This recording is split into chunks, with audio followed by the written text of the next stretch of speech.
NCM learning centre. வணக்கம் நண்பர்களே.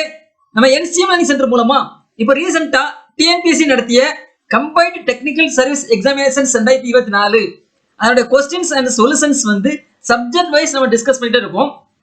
Already electrical circuits, control system, electromagnetic field theory, renewable energy sources and storage devices, analog and digital electronics, இந்த சப்ஜெக்ட்ஸ்க்குலாம் questions and solutions வந்து நம்ம discuss பண்ணியாச்சு. உங்களுக்கு அந்த வீடியோ வேணும்னா நம்ம NCM லேர்னிங் சென்டரோட யூடியூப் சேனல்ஸ்ல அந்த வீடியோஸ் இருக்கு, நீங்க அதை பார்த்துக்கோங்க. இப்போ இந்த வீடியோவில் எலக்ட்ரிக்கல் மெஷர்மெண்ட்ஸ் சப்ஜெக்ட்ஸ்ல டாபிக் வைஸா என்னென்ன கொஸ்டின்ஸ் கேட்டிருக்காங்க, அது எப்படி சால்வ் பண்றது அப்படிங்கிறத பத்தி பேச போறோம். ஓகேங்களா? நம்ம NCM லேர்னிங் சென்டர் யூடியூப் சேனல்ல கண்டினியூஸா இன்ஜினியரிங் காம்படிட்டிவ் எக்ஸாமினேஷன்ஸ் தேவையான மெட்டீரியல்ஸ், ப்ரிப்பரேஷன் டிப்ஸ் எல்லாம் கொடுத்துட்டே இருப்போம். ஸோ நம்ம சேனலை கண்டினியூஸா வாட்ச் பண்ணீங்கன்னா டிஃபரெண்டா உங்களுக்கு இன்ஜினியரிங் நாலேஜ் வந்து உங்களுக்கு நல்லா கிடைக்கும். ஸோ அதனால இன்ஜினியரிங் எக்ஸாமினேஷன்ஸ்ல உங்களால நல்ல ஸ்கோர் எடுக்க முடியும். ஓகேங்களா? சோ இப்போ இந்த எலக்ட்ரிக்கல் மெஷர்மெண்ட்ஸ்ல டாபிக் வைஸா என்னென்ன क्वेश्चंस கேட்காங்க, அதை எப்படி சால்வ் பண்றதுல பார்க்கலாம். ஃபர்ஸ்ட், எரர் அண்ட் அக்யூரசி கால்குலேஷன்ஸ்ல ஒரு 3 क्वेश्चनும், அம்மீட்டர் ப்ராப்ளம்ஸ்ல ஒரு क्वेश्चनும், மூவிங் அயன் இன்ஸ்ட்ருமெண்ட்ஸ் அதுல ஒரு क्वेश्चनும், டைப்ஸ் ஆஃப் வாட்மீட்டர் அந்த கான்செப்ட்ல ஒரு क्वेश्चनும், பிரிட்ஜஸ் கான்செப்ட்ஸ்ல ஒரு 4 क्वेश्चनும், கரண்ட் டிரான்ஸ்ஃபார்மர் கான்செப்ட்ஸ்ல ஒரு 2 क्वेश्चनும், CRO கேத்தோட் ரே ஆசிலோஸ்கோப் அந்த கான்செப்ட்ல ஒரு क्वेश्चनும், ரெக்கார்டர் அதுல ஒரு 2 क्वेश्चनும், டிரான்ஸ்டியூசர்ஸ் அதுல ஒரு 3 क्वेश्चनும், கடைசியா ADC அண்ட் DSC அதுல வந்து 2 क्वेश्चनும். சோ டோட்டலா 20 क्वेश्चंस கேட்டிருக்காங்க. இந்த 20 क्वेश्चनும் நம்ம டாபிக் வைஸா பார்க்கலாம். ஓகேங்களா? சோ ஃபர்ஸ்ட் இந்த எரர் அண்ட் அக்யூரசி கால்குலேஷன்ஸ் வந்து ஆரம்பிக்கலாம். First questions. இந்த क्वेश्चनல பாத்தீங்கன்னா பாசிவ் காம்போனன்ட்ஸ் கொடுத்திருக்காங்க. இந்த பாசிவ் காம்போனன்ட்ஸ்ல எது வந்து most precious and accurate standard அப்படின்னு சொல்லி கேட்டிருக்காங்க. எது? ரெசிஸ்டன்ஸா, இண்டக்டன்ஸா, கெபாசிட்டன்ஸா, கண்டக்டன்ஸா அப்படின்னு சொல்லி கேட்கறாங்க. சோ இத பார்த்து நம்ம ஆன்சர் பண்ணிடலாம். கண்டிப்பா ஸ்டாண்டர்ட்ஸ், மோஸ்ட் அக்யூரேட் ஸ்டாண்டர்ட்ஸ் பார்த்தோம்னா அது ரெசிஸ்டன்ஸ் தான் இருக்கும். ஏன்னா அதுதான் நம்ம அந்த கலர் கோட் தான் இருக்கும். இந்த கலர் கோட் வச்சு எவ்வளவு எரர், அக்யூரசி எவ்வளவு, +-5% எரர், அந்த இதெல்லாம் தெளிவா அதுல கொடுத்திருப்பாங்க. சோ ரெசிஸ்டன்ஸ் தான் most precious and accurate standard component. இது இருக்குது. சோ ஆப்ஷன் ஏ வந்து சரியான ஆன்சர்ஸ். இதை பார்த்து ஆன்சர் பண்ணக்கூடியது. அடுத்து ரெண்டாவது क्वेश्चंस. இந்த क्वेश्चनல பாத்தீங்க அப்படின்னா ஒரு 100 வோல்ட் வோல்ட்மீட்டர் சொல்லிட்டாங்க. ஃபுல் ஸ்கேல் அக்யூரசி 5% அப்படிங்க சொல்லிருக்காங்க. 50 வோல்ட் ரீட் பண்ணும்போது எரர் என்னவா இருக்கும் அப்படின்னு கேக்குறாங்க. ஓகேவா? Full scale accuracy 5%. அதான் matter. So full scale accuracy 5%. நமக்கு தெரியும் ஃபுல் ஸ்கேல்ங்கிறது 100 வோல்ட். 100 volt voltmeter. அப்ப ஃபுல் ஸ்கேல் வந்து 100 வோல்ட். அப்ப 100 வோல்ட்ல 5% அதான் எரர். சோ அப்ப எரர்ங்கிறது 5% ஆஃப் 100 வோல்ட். ஏன்னா ஃபுல் ஸ்கேல்ங்கிறது இதுல எவ்வளவு? 100 வோல்ட். ஓகேவா? சோ அப்ப எரர் 500 into 100 போடலாமா? இத சிம்பிளி பண்ணனும்னா என்ன ஆன்சர் வருதுன்னா 5 வோல்ட் வருது. அப்ப எரர் வந்து 5 வோல்ட். நல்லா கவனிச்சுக்கோங்க. இதுல எரர் வந்து ஃபுல் ஸ்கேலுக்கு கொடுத்திருக்காங்க. அப்ப ஃபுல் ஸ்கேலுக்கு எரர் கொடுக்கும்போது இந்த எரர் நம்ம எப்படி எடுத்துக்கணும் அப்படின்னா யூனிஃபார்ம் எரர் எடுக்கணும். என்டையர் ஸ்கேல்லயும் இந்த எரர் வந்து யூனிஃபார்மா இருக்குன்னு எடுத்துக்கணும். சரியா? எத்தனை பெர்சன்டேஜ் ட்ரூ வேல்யூன்னு கொடுத்தாங்கன்னா நம்ம ஒவ்வொரு ட்ரூ வேல்யூ மாறும்போது எரர் மாறும். பட் இந்த ஃபுல் ஸ்கேலுக்கு வந்து இவ்வளவு பர்சன்டேஜ் எரர் அப்படின்னு சொல்லிட்டாங்க. அப்போ நம்ம எப்படி எடுத்துக்கணும் அப்படின்னா கான்ஸ்டன்ட் அப்படி எடுத்துக்கணும். என்டையர் ஸ்கேலுக்குமே அந்த எரர் வந்து கான்ஸ்டன்ட், யூனிஃபார்ம் எரர் அப்படிங்கிறத எடுத்துக்கணும். அப்போ ரீடிங் வந்து 50 வோல்ட்டா இருக்கும்போது ஆக்சுவல் வேல்யூ என்னவா இருக்கும்னா 55. ஏன்னா அதுல எரர் வந்து 5. சரி, ட்ரூ வேல்யூ 50 வோல்ட்டா இருந்துச்சுன்னா எரர் வந்து ஒரு 5 வோல்ட் ஆட் ஆகி ஆக்சுவல் வேல்யூ வந்து 55 இருக்கும். அப்படிதானே? ஓகே. இப்போ இதுல இருந்து எரர் எப்படி கண்டுபிடிக்கிறது? எரர் ஃபார்முலா என்ன? Actual value minus true value by true value என்ன 100. இதுல வேல்யூ சப்ஸ்டிட் பண்றேன். Actual value 55 minus true value 50 போடணும்னா எனக்கு ஆன்சர் என்ன வருதுன்னா 10% வரும். ஆப்ஷன் ஏ வந்து சரியான ஆன்சர். அடுத்து மூணாவது क्वेश्चंस.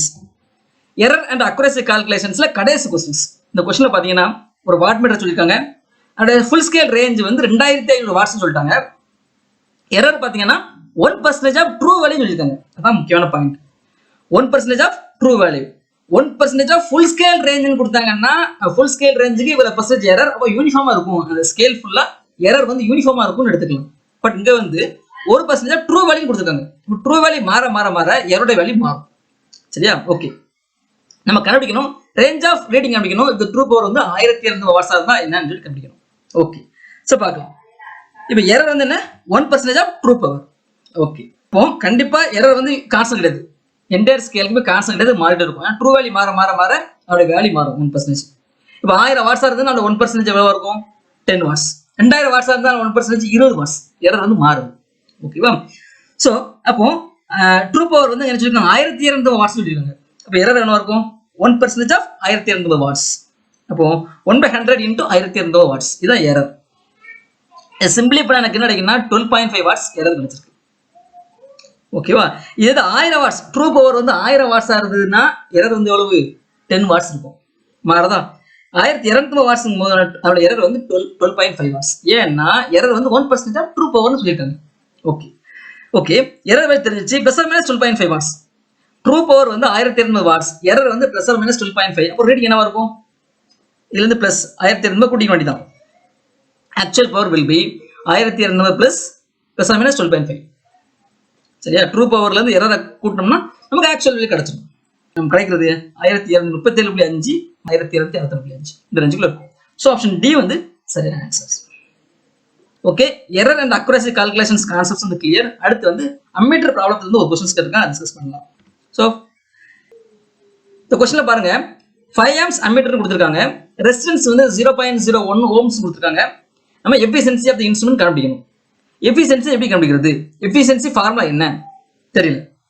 ஸோ இப்போ என்ன செய்யலாம் அப்படின்னா, இந்த ஆப்ஷனை பார்க்கும்போது யூனிட்ஸ் பாருங்க, ஆம்பியர் பர் வாட்ஸ். அப்போ இதுல இருந்து நம்ம எஃபிஷியன்சி ஃபார்முலா வந்து டெரைவ் பண்ணிடலாம். எப்படி டெரைவ் பண்ணலாம் அப்படின்னா, ஆம்பியர் பர் பவர் லாஸ். ஏன்னா ஒரே ஒரு ரெசிஸ்டன்ஸ் தான் இருக்கு, அதுல பவர்ங்கிறது பவர் லாஸ் தான். சரியா? ஸோ அப்போ இந்த எஃபிஷியன்சி ஆஃப் தி இன்ஸ்ட்ருமெண்ட்ங்கிறது என்ன அப்படின்னா, இந்த யூனிட்ஸ்ல இருந்து நம்ம ஃபார்முலா டெரைவ் பண்ணிருக்கோம். Current per power loss. Current நமக்கு தெரியும் 5 amps கொடுத்தாங்க. Okay, power loss I square R. Resistance வழியா கரண்ட் போச்சுன்னா I square R loss. I value 5 amps, R value 0.0 ohms substitute பண்றேன். பண்ணும்போது எனக்கு பவர் லாஸ் வேல்யூ 0.25. ஸோ இப்போ current value known, power loss value known, substitute பண்றேன். அப்போ efficiency equal என்ன வரும் அப்படின்னா 20 ampere per watts. இதுதான் efficiency of the instruments. Option B வந்து சரியான ஆன்சர்ஸ். அடுத்து 5வது கொஸ்டின்ஸ், மூவிங் அயன் இன்ஸ்ட்ருமெண்ட்ஸ்ல இருந்து ஒரு கொஸ்டின்ஸ் கேட்டிருக்காங்க, டிஸ்கஸ் பண்ணலாம். இந்த கொஸ்டின்ல பாத்தீங்கன்னா, மூவிங் அயன் இன்ஸ்ட்ருமெண்ட்டுடைய ஆப்ரேட்டிங் காயிலுடைய வோல்டேஜ் வேல்யூ வந்து 250 வோல்ட்னு கொடுத்தாங்க. அந்த காயிலுடைய இன்டர்னல் ரெசிஸ்டன்ஸ் பாத்தீங்கன்னா 500 ohms, இண்டக்டன்ஸ் வந்து 1 ஹென்றி. சீரியஸா ஒரு ரெசிஸ்டன்ஸ் ஆட் பண்ணிருக்கோம், அதோட வேல்யூ வந்து 2000 ohms. சரியா? இப்போ இந்த இன்ஸ்ட்ருமெண்ட்ஸ்ல வந்து 250 volt DC voltage, direct voltage நம்ம அப்ளை பண்ணோம்னா ரீட்ஸ் வந்து கரெக்டா ரீட் பண்ணுது. சரியா? இதே இது நம்ம வந்து 250 வோல்ட் ஏசி 50 ஹெர்ட்ஸ் அப்ளை பண்ணோம்னா இந்த மீட்டர் ரீடிங் என்னவா இருக்கும்? சரியா? 250 வோல்ட் டிசி அப்ளை பண்ணோம்னா 250 வோல்ட் டிசின்னு காட்டுது, கரெக்டா சொல்லிட்டு. அது 250 வோல்ட் டிசிக்கு பதிலா 250 வோல்ட் ஏசி 50 ஹெர்ட்ஸ் அப்ளை பண்ணோம்னா அந்த மீட்டரோட ரீடிங் என்னவா இருக்கும் அப்படின்னு சொல்லி கேட்கறாங்க. ஸோ பார்க்கலாம். நம்ம கரண்ட் வேல்யூ கண்டுபிடிச்சோம்னா, இப்போ டிசி வேல்யூ இந்த 250 வோல்ட் டிசி அப்ளை பண்ணும்போது அதோட கரண்ட் வேல்யூ என்ன, 250 வோல்ட் 50 ஹெர்ட்ஸ் இருக்கும்போது அந்த கரண்ட் வேல்யூ என்ன, அதை ரெண்டையும் நம்ம தெரிஞ்சிச்சுன்னா ஈஸியாக ஆன்சர் பண்ணிடலாம். ஸோ ஃபர்ஸ்ட் நம்ம என்ன பண்றோம் அப்படின்னா, 250 வோல்ட் டிசி அப்ளை பண்ணோம்னா அந்த மீட்டர் வழியா கரண்ட் ஃப்ளோ என்னவா இருக்கும் அப்படின்னு சொல்லி பார்க்குறேன். அப்போ என்ன வரும்? கரண்ட் வந்து என்ன? DC current. டிசி கரண்ட்ங்கும் போது என்ன வரும்? I is equal V by R. Inductance வந்து அடிபட்டு போயிடும். ஏன்னா டிசியில் வந்து இண்டக்டன்ஸ் ஆக்ட் ஷார்ட். ஏன்னா டிசி சோர்ஸுக்கு வந்து ஃப்ரீக்வன்சி 0, டிசி சோர்ஸ்க்கு வந்து frequency 0, F 0, F 0, omega value 0. அப்போ XL வேல்யூ என்ன இருக்கும்? XL omega and L, XL value 0.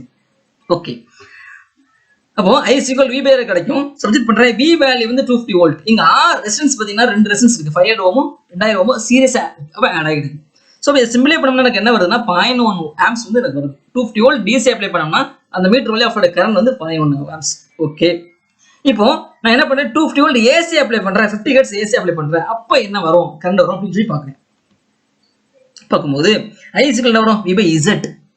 ஏன்னா இங்க ஏசி சோர்ஸ், இண்டக்டன்ஸ் ஆக்ட் ஆகும். சரி, இண்டக்டன்ஸும் ரியாக்டன்ஸும் ஆக்ட் ஆகும். ஓகே, அப்போ Z வேல்யூ கண்டுபிடிக்கணும். Z வந்து என்ன வரும்? √R² + XL square. ஓகே, இங்க Rங்கிறது 2000 ஒரு 500 ஆட் ஆகி கிடைக்கும் 2500. XLங்கிறது என்னது? Omega into L. ஸோ அப்போ என்ன பண்ணுவோம்? ஒமேகாங்கிறது என்னது? 2/f. ஒமேகாங்கிறது 2/f, 2/f into L. Okay, F value தெரியுமா? F வேல்யூ 50 ஹெர்ட்ஸ் கொடுத்தாங்க, இண்டக்டன்ஸ் வேல்யூ 1 ஹென்றி கொடுத்தாங்க. F value known, L value known, resistance value known. அப்போ இது Z வேல்யூ கமிச்சிடலாம். ஓகேவா? அப்போ இதை சிம்பிளை பண்ணோம்னா Z வேல்யூ எனக்கு என்ன வருதுன்னா 2519.662 ஓம்ஸ் கிடைச்சிருக்கு. ஓகேவா? ஓகே, இப்போ எனக்கு Z வேல்யூ தெரிஞ்சா அப்போ I வேல்யூ கமிச்சிடலாம் இல்லையா? I is equal V by Z. சிம்பிளை பண்ணோம்னா எனக்கு என்ன வருது அப்படின்னா 0.0992 வருது. இந்த டிசி வோல்டேஜ் அப்ளை பண்றோம்ல அதை விட கம்மியா கிடைக்கும். சரியா? இப்போ டிசி வோல்டேஜ் அப்ளை பண்ணும்போது current 0.1 amps, AC voltage apply பண்ணும்போது கரண்ட் வந்து அதை விட கம்மியாகுது. அப்போ ரீடிங் வந்து கண்டிப்பா அந்த இதை விட இங்க என்ன ரீட் பண்ணுதோ அதை விட கம்மியாக ரீட் பண்ணும். ஓகேவா? இங்க 215 ரீட் பண்ணுச்சுன்னா கண்டிப்பா 250 விட கம்மி. அப்போ ஆப்ஷன் ஏ கண்டிப்பா தப்பு, 300 இருக்காது. ஆப்ஷன் சியும் கண்டிப்பா தப்பு, 350 இருக்காது. ஏன்னா கரண்ட் வேல்யூ வந்து டிசி கரண்டை விட இந்த ஏசி கரண்ட் வேல்யூ கம்மியா இருக்கு. அப்போ ரீடிங் கம்மியாக தான் இருக்கும். ஏன்னா கரண்டை பொறுத்து தான் பாயிண்டர் மூவ் ஆகுது. பாயிண்டர் மூவ்மெண்ட் டிஃபெக்ஷன்ஸ் வந்து எதை பொறுத்துக்கலாம், கரண்டை பொறுத்து தான் டிஃபெக்ஷன்ஸே இருக்கும். ஓகே, இப்போ ஆப்ஷன் பி அடியான்னு செக் பண்ணணும். 0.1 ஆம்ஸ் கரண்ட் ஃப்ளோ இருந்ததுன்னா 250 வோல்ட் சொல்லிட்டாங்க. 0.1 ஆம்ஸ் இருந்ததுன்னா 250 வோல்ட். இதே இது 0.0992 ஆம்ஸ் இருந்ததுன்னா வி வேல்யூ என்ன, அது விஎக்ஸ் ரேஷியோ போடுறேன்.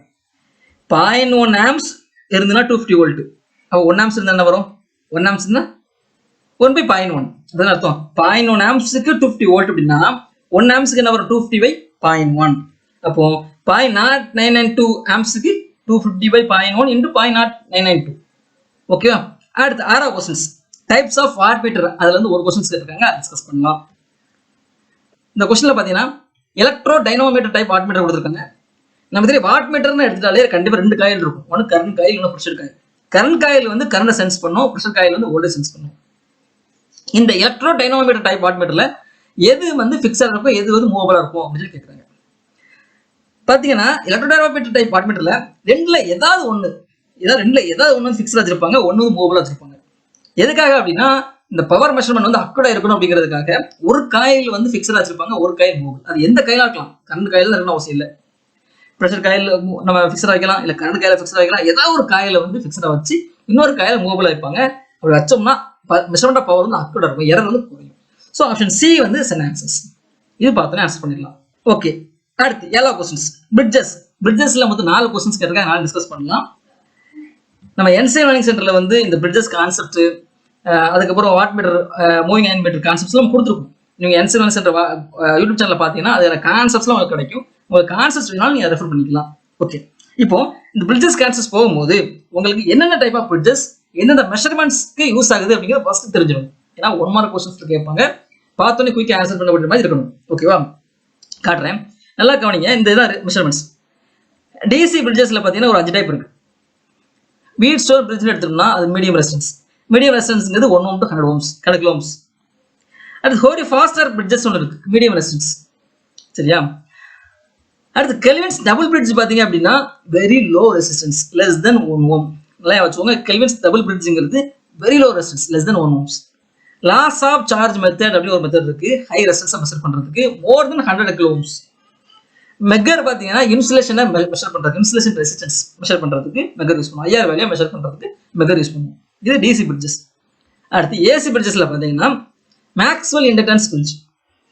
இந்த மேக்ஸ்வெல் இண்டக்டன்ஸ் பிரிட்ஜ்ல வந்து இண்டக்டன்ஸும் ரெசிஸ்டன்ஸும் மட்டும்தான் இருக்கும். நல்லா கவனிங்க, இந்த மேக்ஸ்வெல் இண்டக்டன்ஸ் பிரிட்ஜ்ல வந்து அந்த காம்போனன்ட்ஸ் என்னெல்லாம் இருக்கும் அப்படின்னா இண்டக்டன்ஸும் ரெசிஸ்டன்ஸும் மட்டும்தான் இருக்கும். ஸோ அதனால இண்டக்டன்ஸ் மெஷர் பண்ணலாம், ஆனா கியூ ரேஞ்ச் வந்து ரொம்ப கியூ ரேஞ்ச் வந்து ஒயிட் ரேஞ்ச் கியூக்கு மெஷர் பண்ண முடியாது. So not suitable to measure Q range அந்த மாதிரி உள்ளது. ஓகேவா?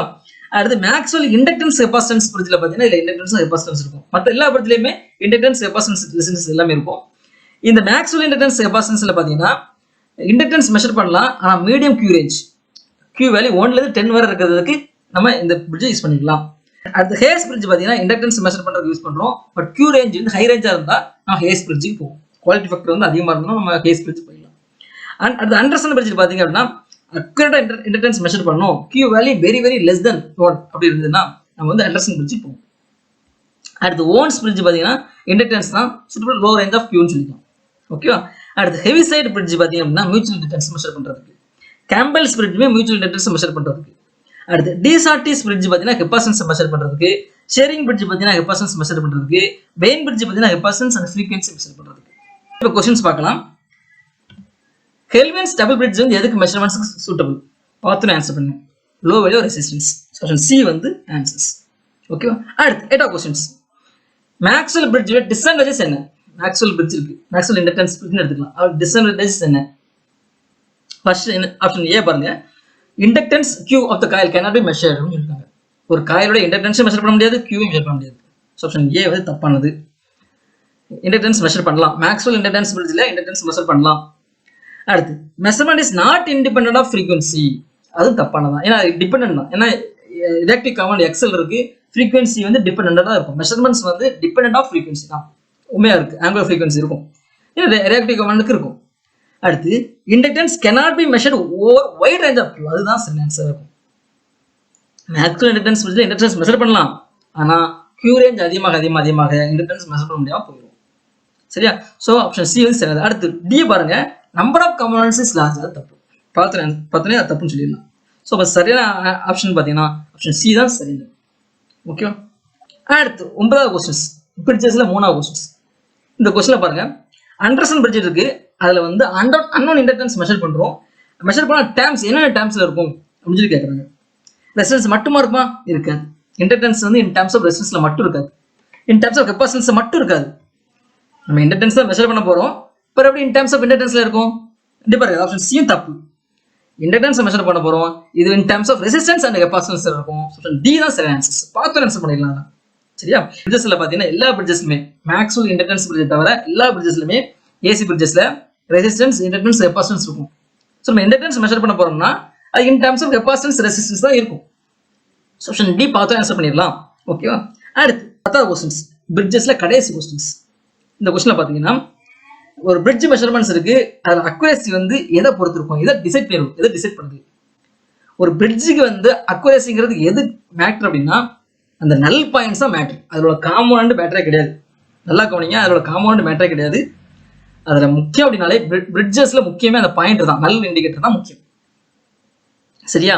ஸோ அப்போ அக்யூரசி நல்ல இண்டிகேட்டர் தான் அந்த பிரிட்ஜ் மெஷர்மெண்ட் அக்யூரசிக்கு பெஸ்ட் டிசைட். அது ஸ்டேட்மெண்ட் 1 வந்து சரியான ஸ்டேட்மெண்ட் தான்.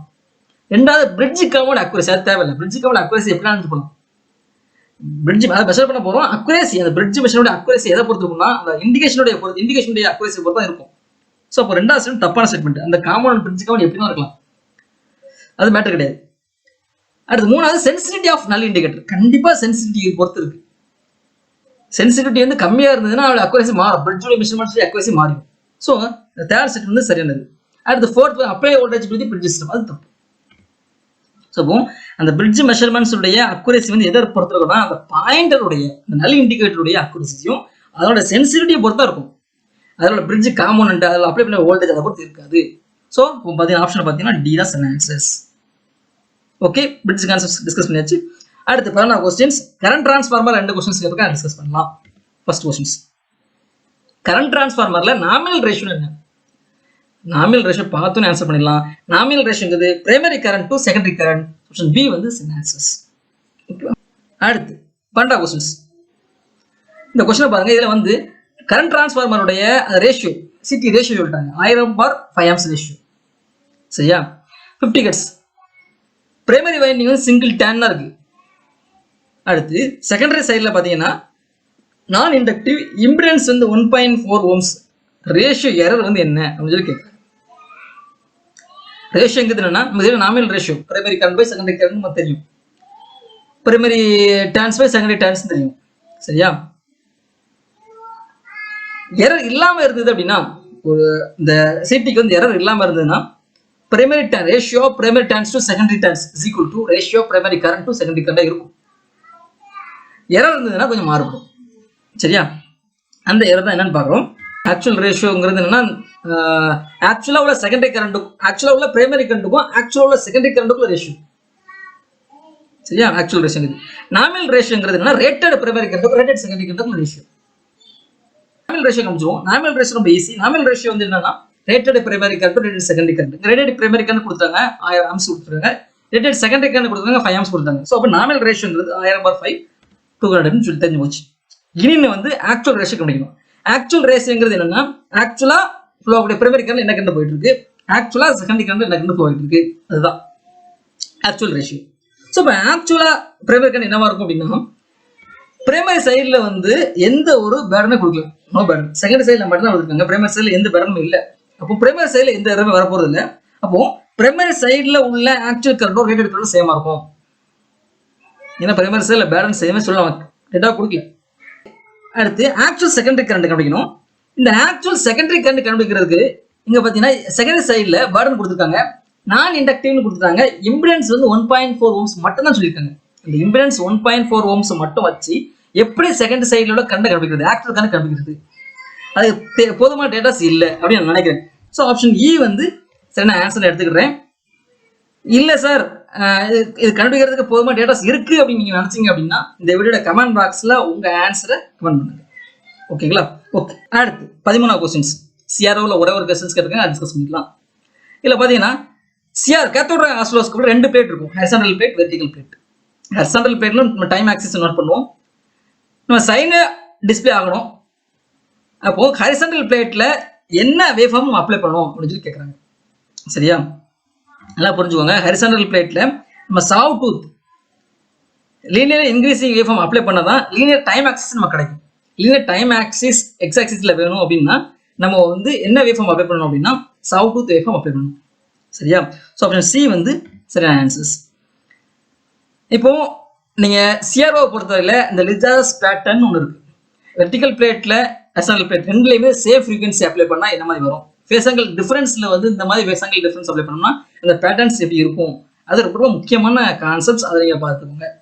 பட் இங்க வந்து எக்ஸ் ஆக்சிஸ் ரொம்ப சிம்பிளா இருக்காங்க. எக்ஸ் ஆக்சிஸ்ல லீனியர் டைம் ஆக்சிஸ் வேணும்னா நம்ம வந்து சாவ் டூத் வேவ் ஃபார்ம் தான் அப்ளை பண்ணணும் ஹாரிசான்டல் ஆக்சிஸ்ல. ஸோ ஆப்ஷன் சி வந்து சரி. ஓகே ஓகே, அடுத்து 14வது கொஸ்டின்ஸ். ரெக்கார்டர் 2 கொஸ்டின்ஸ் கேட்டிருக்கேன், டிஸ்கஸ் பண்ணலாம். இந்த கொஸ்டின்ல பார்த்தீங்கன்னா XY ரெக்கார்டர் கொடுத்துருக்காங்க. XY ரெக்கார்டர் அப்படின்னா எக்ஸ்லயும் ரெக்கார்ட் பண்ணும், ஒய்ல ரெக்கார்ட் பண்ணும், 2 quantity. Record 1 quantity with respect to another குவான்டிட்டிங்க தான் சரியானது. ஆப்ஷன் ஏ தான் சரியான answers.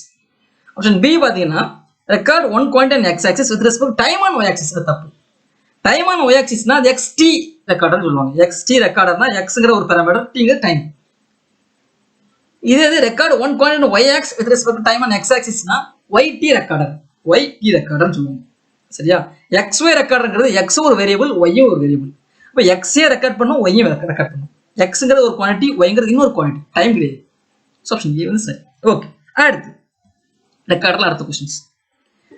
Direct magnetic tape recording system கொடுத்துருக்காங்க. அதில் ரீப்ரொடியூசிங் ஹெட், லீடு கிடையாது, ஹெட், ஆம்பிளிஃபயர்ஸ் இருக்கு. இந்த ஆப்ஷனை பார்த்தாலே ஆன்சர் பண்ணிடலாம் இந்த கொஸ்டின்ல. சரியா? ஃபர்ஸ்ட் ஆப்ஷன் பாருங்க, -6 dB per octave கொடுக்காங்க, இன்னொன்று +6 dB per octave கொடுக்காங்க. அடுத்த ஆப்ஷனை பாருங்க, -6 dB per octave +20 dB per decade. 6 dB per octave 20 dB per decade same. நல்லா புரிஞ்சுக்கோங்க. 6 dB per octaveங்கிறது என்னன்னா that is equal to 20 dB per decade. அப்போ ஆப்ஷன் ஏயும் பியும் சேம். சரியா? அடுத்து அங்க பாருங்க, -6 dB per octaveவும் -20 dB per decade same. அப்போ ஆப்ஷன் ஏ, பி, டி மூணுமே ஒரே ஆப்ஷன் கொடுத்துருக்காங்க. ஆப்ஷன் சி மட்டும் தான் மாறுது. அப்போ இந்த மேக்னெட்டிக் டேப் ரெக்கார்டிங் கான்செப்ட் உங்களுக்கு தெரிஞ்சா கூட நீங்க என்ன பண்ணி ஆன்சர் பண்ணிடலாம். இந்த கான்செப்ட் என்ன சொல்லுது அப்படின்னா, ரீப்ரொடியூசிங் ஹெட்டோட ஃப்ரீக்வன்சி ரெஸ்பான்ஸ் என்ன இருக்கும்னா, ஒவ்வொரு ஆக்டேவ், ஒவ்வொரு டபுளிங் த ஃப்ரீக்வன்சி வரும்போதும் அவுட்புட் வோல்டேஜ் வந்து 6 dB இன்க்ரீஸ் ஆகுது. அதனால 6 dB per octaveன்னு சொல்றாங்க. இந்த ஆம்பிளிஃபயர் என்ன பண்ணும் அப்படின்னா, அந்த இதை காம்பன்சேட் பண்ணி என்ன பண்ணணும்னா -6 dB per octave வந்து குறைக்கும் for your doubling of frequency. So option C வந்து ஆன்சர்ஸ். ஓகேவா? அடுத்த கொஸ்டின்ஸ் 16வது கொஸ்டின்ஸ். டிரான்ஸ்யூசர்ல ரொம்ப சிம்பிளான கொஸ்டின்ஸ். தெர்மோகப்பல் கொடுத்துருக்காங்க, 2 ஸ்டேட்மெண்ட் கொடுத்துருக்காங்க. ஃபர்ஸ்ட் தெர்மோகப்பல்ங்கிறது ஆக்டிவ் டிரான்ஸ்யூசரா பேசிவ் டிரான்ஸ்யூசர்னு பார்க்கணும். தெர்மோகப்பல்ங்கிறது ஒரு ஆக்டிவ் டிரான்ஸ்யூசர். ஏன் ஆக்டிவ் டிரான்ஸ்யூசர் அப்படின்னா, இந்த தெர்மோகப்பல் ஆப்ரேட் ஆகிறதுக்கு எதுவுமே எக்ஸ்டர்னலா பவர் சப்ளை தேவையில்லை. அப்படி எக்ஸ்டர்னலா எந்த பவர் சப்ளை தேவையில்லாம அது ஆப்ரேட் ஆச்சுன்னா அது வந்து ஆக்டிவ் டிரான்ஸ்யூசர். சரியா? சில டிரான்ஸ்யூசருக்கு வந்து அதை ஆப்ரேட் பண்றதுக்கு வெளியே இருந்து எக்ஸ்ட்ரா பவர் சப்ளை கொடுக்கணும், அப்படி கொடுத்தா ஆப்ரேட் ஆகும். பட் தெர்மோகப்பல் அப்படி கொடுக்க இல்லை, தேவையில்லை. ஸோ அப்போ இது ஆக்டிவ் டிரான்ஸ்யூசர். ஃபர்ஸ்ட் ஸ்டேட்மெண்ட் 1 வந்து சரியான ஸ்டேட்மெண்ட். அடுத்து 2வது ஸ்டேட்மெண்ட் என்ன சொல்றது அப்படின்னா, இந்த தெர்மோகப்பல்ல இந்த எலக்ட்ரிக்கல் எனர்ஜி ஜெனரேட் ஆகுது. எப்படி ஜெனரேட் ஆகுதுன்னா டெம்பரேச்சர் கிரேடியன்ட் ஆகுது அப்படின்னு சொல்லுது. அது சரியான ஸ்டேட்மெண்ட். எப்படி சார் அப்படின்னா, தெர்மோகப்பல்ல பார்த்தீங்கன்னா 2 டெம்பரேச்சர் வேணும், ஹாட் பாடி, கோல்ட் பாடி, 2 டெம்பரேச்சர் இருக்கணும். 2 டெம்பரேச்சர் டிஃபரன்ஸ், டெம்பரேச்சர் கிரேடியன்ட் இருந்தால் தான் அங்கே வந்து எலக்ட்ரிக்கல் இன்டியூஸ் இஎஃப் வந்து இன்டியூஸ்ட் ஆகும். யூனிஃபார்மா இருந்ததுன்னா, 2 சைட்லையுமே யூனிஃபார்மா டெம்பரேச்சர் இருந்ததுன்னா எலக்ட்ரிக்கல் எனர்ஜி ஜெனரேட் ஆகாது. 2 சைடில் உள்ள டெம்பரேச்சர் வந்து மாறி இருக்கணும். ஒரு சைடில் ஹாட்னா ஒரு சைடில் cold. Temperature gradient, temperature changes அது இருந்தால் தான் இஎஃப் வந்து இன்டியூஸ்ட் ஆகும். ஸோ 2வது ஸ்டேட்மெண்ட் சரியான ஸ்டேட்மெண்ட்ஸ். ஸோ ஆப்ஷன் ஏ வந்து சரி. ஓகேங்களா? அடுத்து 17வது கொஸ்டின்ஸ். டிரான்ஸ்யூசர்ல 2வது கொஸ்டின்ஸ். இல்லை பார்த்தீங்கன்னா குவார்ட்ஸ் கிறிஸ்டல் கொடுத்துருக்காங்க. குவார்ட்ஸ் கிறிஸ்டலோட திக்னஸ் கொடுத்துருக்காங்க 2 mm கொடுத்துருக்காங்க. வோல்டேஜ் சென்சிட்டிவிட்டி அப்படின்னு சொல்லி 0.1 volt into meter by newton கொடுத்துருக்காங்க. அடுத்த ப்ரெஷர் வேல்யூ கொடுத்துருக்காங்க. நம்ம வோல்டேஜ் டெவலப்டு கண்டுபிடிக்கணும். ஸோ நமக்கு அந்த ஃபார்முலாஸ் தெரிஞ்சுன்னு ஆன்சர் பண்ணிடலாம். பட் ஃபார்முலா தெரியல. பட் ஃபார்முலா கொண்டு வரணும். எப்படி கொண்டு வருது? இந்த யூனிட்ஸ்லேருந்தே ஃபார்முலாஸ் கொண்டு வரணும். நல்லா கவனிங்க. எக்ஸாமினேஷன்ஸ் எழுதும் போது உங்களுக்கு ஃபார்முலாஸ் தெரியலன்னா அந்த யூனிட்ஸ் கொடுத்துருப்பாங்க. அந்த யூனிட்ஸ்லேருந்தே நீங்கள் ஃபார்முலா வந்து டெரைவ் பண்ணணும், கொண்டு வரணும். அப்போ இதில் எப்படி கொண்டு வரேன் பார்த்தீங்கன்னா, வோல்டேஜ் சென்சிட்டிவ் ஃபார்முலா கொண்டு வரேன். Volt into meter into newton கொடுத்துருக்காங்க. நல்லா கவனிங்க. இந்த வோல்டேஜ் சென்சிட்டிவ் யூனிட் பார்த்தீங்கன்னா volt into meter into newton. இப்போ வோல்டேஜ் வந்து வோல்ட்டுக்கு வந்து வோல்டேஜ், இந்த மீட்டருக்கு வந்து திக்னஸ், இது நியூட்டனுக்கு ஃபோர்ஸ். கொஞ்சம் முடியுதா? இந்த வோல்ட்டுக்கு பதிலாக வோல்டேஜ், இந்த மீட்டருக்கு பதிலாக திக்னஸ், இந்த என்கிறது ஃபோர்ஸ் இல்லையாச்சா? ஃபார்முலா கொண்டு வந்தாச்சு. அப்போ நம்ம கண்டுபிடிக்க வேண்டியது வோல்டேஜ் கண்டுபிடிக்கணும். இங்கே திக்னஸ் கொடுத்துருக்காங்க, வோல்டேஜ் சென்சிட்டிவ் கொடுத்துருக்காங்க, ஃபோர்ஸ் நம்ம கண்டுபிடிக்கணும். ஃபோர்ஸ் இல்லை, பட் ப்ரெஷர் கொடுத்துருக்காங்க. ப்ரெஷர் என்னது? ப்ரெஷரில் ஃபார்முலா யூனிட் பாருங்க, force by metre, force by area. Pressure equal force by area. Pressure equal force by area. Okay, அப்போ இங்கே பார்த்தீங்கன்னா pressure value 20 kilo newton, 20 × 10⁻³ force. Area வந்து என்னது? ஒரு குவார்ட்ஸ் கிறிஸ்டலோட ஏரியா வந்து ஸ்கொயர் தான். ஸ்கொயரோட ஏரியா A² மாதிரி. அப்போ 2 × 10⁻³ × 2 × 10⁻³ கிடச்சிச்சு. அப்போ இதுல இருந்து நான் ஃபோர்ஸ் வேல்யூ கண்டுச்சிடலாம். ஃபோர்ஸ் வேல்யூ கண்டுச்சோம்னா 0.08 நியூட்டன் கிடச்சிருக்கு. இப்போ ஃபோர்ஸ் வேல்யூ தெரிஞ்சிருச்சு, voltage sensitivity is given, thickness is given. அப்போ இதுல நான் வோல்டேஜ் வேல்யூ கண்டுச்சிடலாம். சப்ஜெக்ட் பண்றேன். Voltage sensitivity 0.1, thickness value 2 mm, அதில் 10⁻³ போட்டிருக்கேன். Force value 0.08. இதை சிம்பிளை பண்ணோம்னா வோல்டேஜ் பார்த்தீங்கன்னா 4 வோல்ட். ஸோ ஆப்ஷன் சி வந்து சரி ஆன்சர்ஸ்.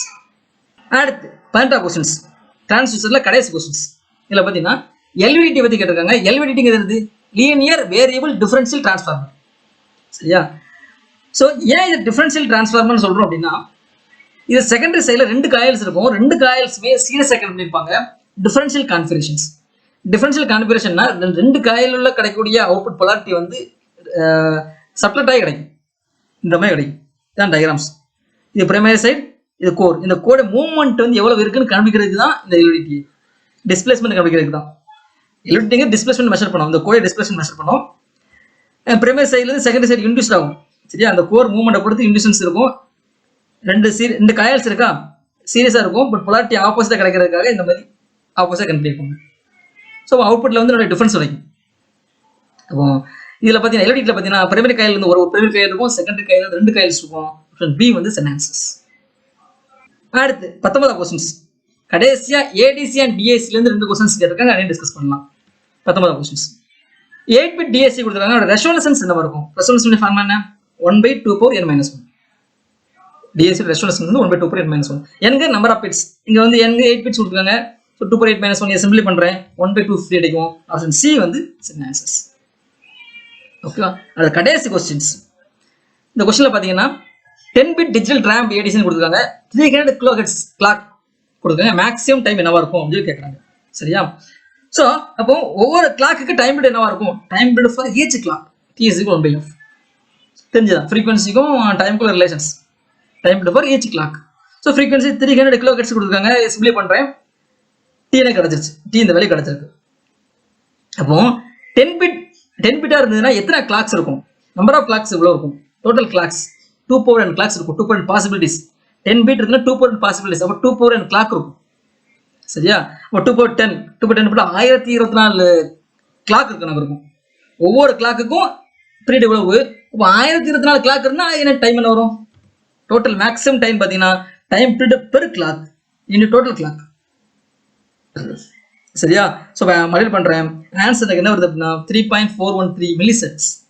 மேக்ஸிமம் அவ்வளவுதான், அதுக்குள்ள இருக்க முடியாது, தாண்டி இருக்க முடியாது.